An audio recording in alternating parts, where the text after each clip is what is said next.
One of the most credible witnesses we interviewed was an Australian minister, the Reverend William Gill, posted before the time of his sighting to the Anglican mission in Boinai, Papua New Guinea.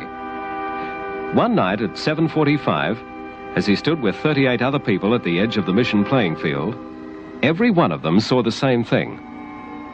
Can you imagine what it's like to look up in the sky and see a totally foreign-looking object there just hovering, not very far high up, maybe 200 or 300 feet up in the air, and glowing, and two bipods jutting out from behind it, from underneath it, and sparkling all around, and some figures up there. This solid-looking object, and figures walking about on top, and not the slightest noise whatsoever. And so we waved. Wouldn't it be wonderful if we could get this object down onto the playing field? And as we waved, wondering whether we'd get some recognition and whether perhaps they would understand what we wanted, they waved back.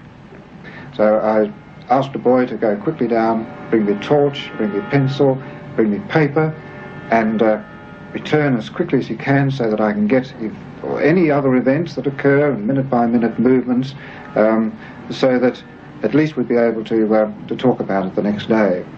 And this he did very, very quickly. He brought it back, and he brought the torch and put the torch on and shone it to the craft.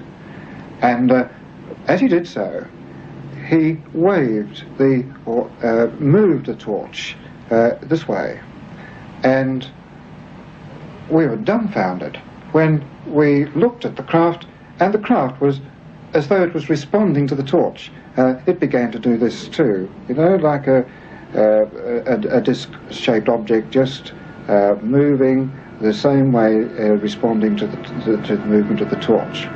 Next day, just prior to the evening service, about 7 o'clock, the thing was there again. It had arrived about an hour earlier, and we all decided to have the normal evensong that we do have on those nights, because, well, the thing was out there outside the church anyway, and we felt it wouldn't go away during the service, and it didn't. When we came out, there it was, still up in the sky.